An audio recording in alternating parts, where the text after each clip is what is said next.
Olá, meus amores, bom dia para vocês, né? Para quem tá assistindo aí em outro horário, boa tarde, boa noite. Hoje é dia 29 de julho e nós vamos começar aí nossa aula nessa quarta-feira de ciências. Vamos iniciar aí pela correção da atividade da aula passada, que a gente estava falando aí sobre teia alimentar, fluxo de energia. Aproveitem aí essa correção para vocês irem retomando, né? Retornando aí os conteúdos que a gente estudou na aula passada e já ir entrando aí no ritmo da aula de hoje, que a gente vai estar fechando esses conteúdos, tá? Finalizando o nosso livro 2, aí o nosso livro integrado, tá certo? Então já pega o seu livro, abre aí na página 172 para a gente começar a nossa correção. Vamos lá?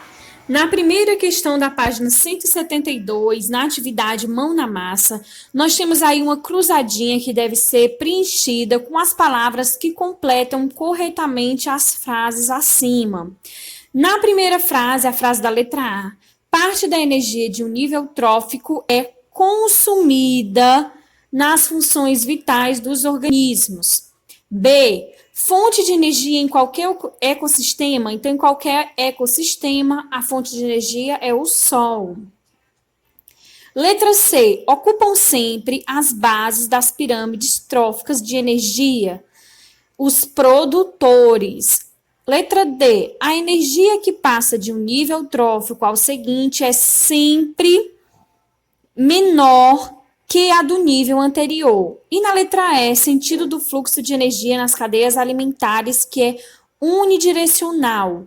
Então, aí nós ficamos com as respostas na letra A, consumida, B, Sol, C, produtores, D, menor e E, unidirecional. Na segunda questão, sobre os decompositores, marque um X na alternativa correta. Na letra A, os decompositores são importantes nas teias alimentares porque estão no topo delas. Letra B, quando um organismo morre, a matéria que construía seu corpo se torna inútil. Letra C, como organismos decompositores, temos os fungos, as bactérias e muitos vegetais. Letra D. Os decompositores permitem que os nutrientes sejam reciclados nos ecossistemas. Então, a resposta correta aí da segunda questão é a letra D, a última alternativa aí. Os decompositores permitem que os nutrientes sejam reciclados nos ecossistemas. Na terceira questão, analise a pirâmide trófica de energia e responda às questões a seguir. Letra A. Qual é o nível de maior energia? Então, aí o nível de maior energia é exatamente a base. Qual é o nível de menor energia? No caso, o menor energia é o topo. Por que há diferenças de energia entre os níveis tróficos? Então, é porque os seres vivos gastam parte da energia para se manterem vivos. Relacione as colunas. Número 1, cadeia alimentar. Número 2, herbívoros. Número 3, carnívoros. Número 4, decompositores. Número 5, produtores. E número 6, heterótrofos. Então, aí nós temos a sequência 6, 5, 3, 1, 2 e 4. É isso aí, gente. Já que a gente fechou o livro 2, né? Finalizamos aí o livro 2 de ciências com a nossa correção da atividade da aula passada. Vamos agora pegar aí nossa ficha de atividades para a gente também tá fechando esse conteúdo, né, bem amarradinho, bem explicadinho. A gente vai estar realizando aí as atividades da ficha de atividades, iniciando pela página 93, e a gente vai estar fazendo junto, eu vou estar fazendo junto com vocês vão fazendo daí, eu vou fazendo de cá, e a gente vai fazendo as explicações, tá certo? Para ir também revisando esse conteúdo para quando vocês forem realizar as avaliações de vocês já estarem aí, ó, afiados, tá bom? Então vamos lá, prestem atenção aí na explicação, na resposta correta das atividades para você já ir fazendo aí de casa, tá bom? Vamos lá! Na primeira questão da ficha de atividades da página 93, nós temos a seguinte questão. Associe e ligue o assunto ao símbolo que melhor o representa. Então, nós temos aí o ciclo da matéria, que é exatamente esse ciclo verde. Energia trófica, que é representada pela pirâmide. A cadeia alimentar, que é representada por essa corrente. E a teia alimentar, que é através aí dessa teia de aranha. Explique com suas palavras por que você escolheu cada símbolo na atividade anterior. Então, aí nós vamos usar as palavras, né, que vocês quiserem utilizar.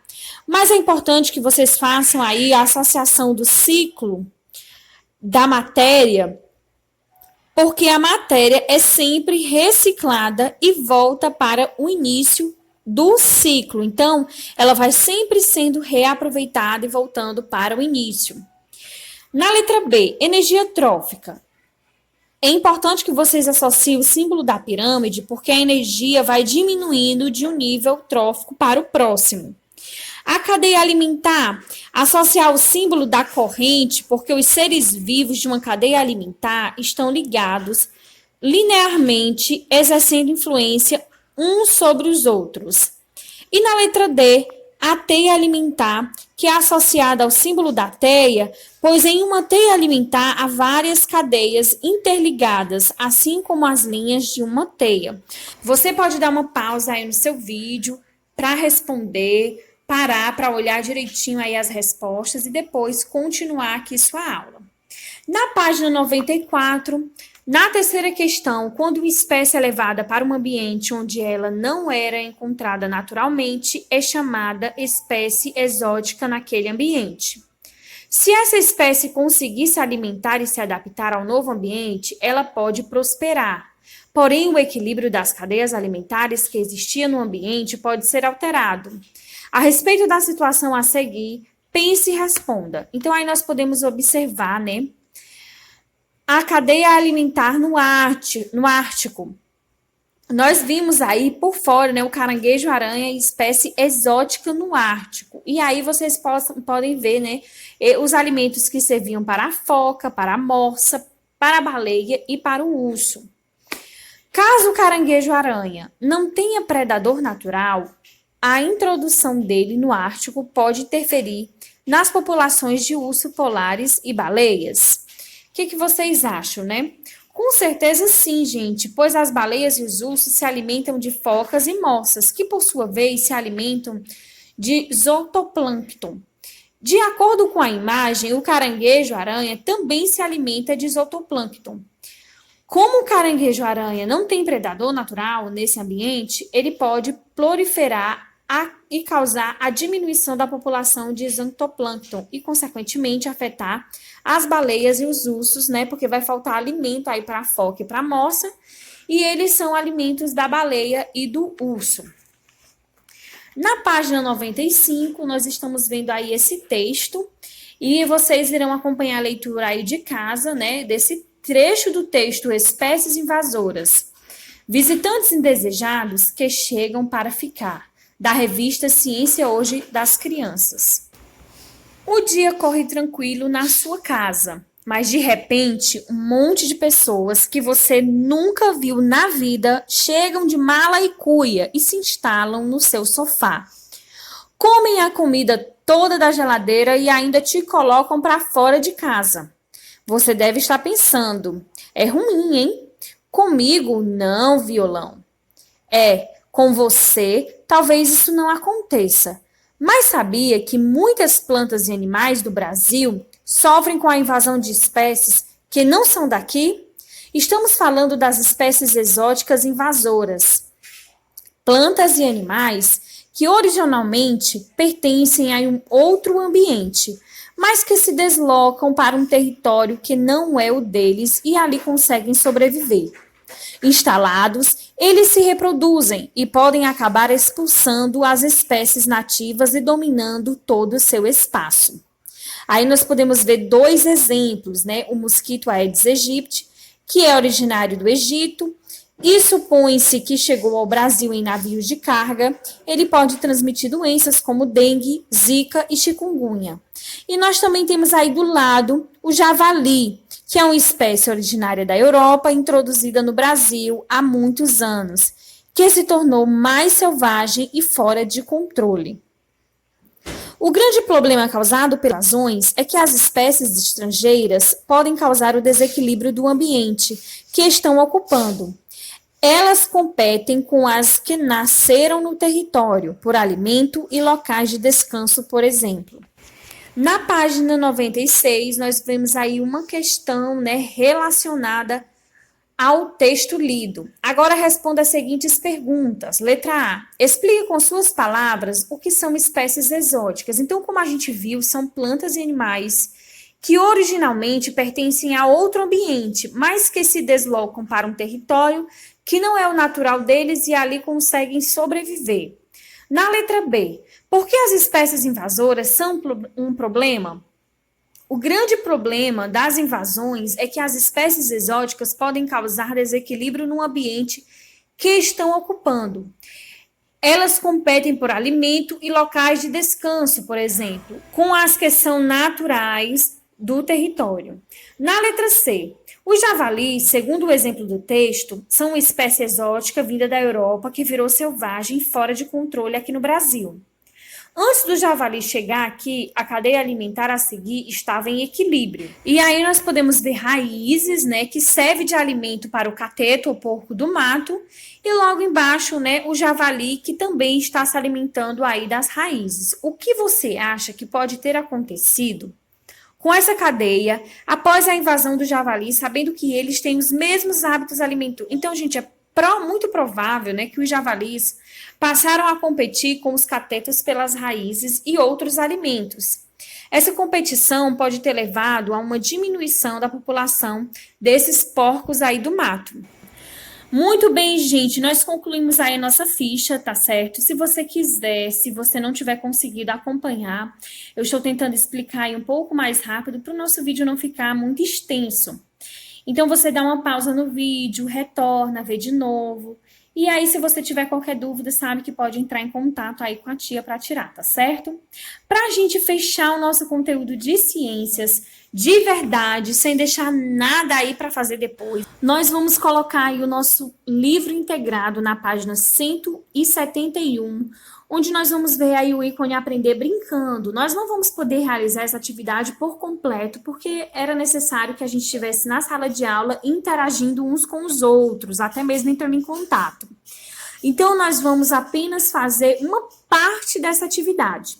Acompanhe a leitura aí do seu livro. Você estudou que as teias alimentares são cadeias alimentares que se interligam. Agora, vamos brincar e colocar esses conceitos em prática. Então, analise as seguintes cadeias alimentares: algas, clio, tainha, humano. Letra B, capim, gafanhoto, sapo, coruja. Letra C, trigo, gafanhoto, galinha, gato do mato. Letra D, algas, lambari, traíra e humano. E na letra E, milho, rato selvagem, coruja e gato do mato. Você notou que há espécies que se repetem nas seguintes cadeias. Circule nas cadeias acima as espécies que se repetem. Elas são como elos que unem as cadeias formando uma grande teia. E aí você vai lá nessas cadeias alimentares que a gente acabou de ler e circula os animais, os seres que se repetem.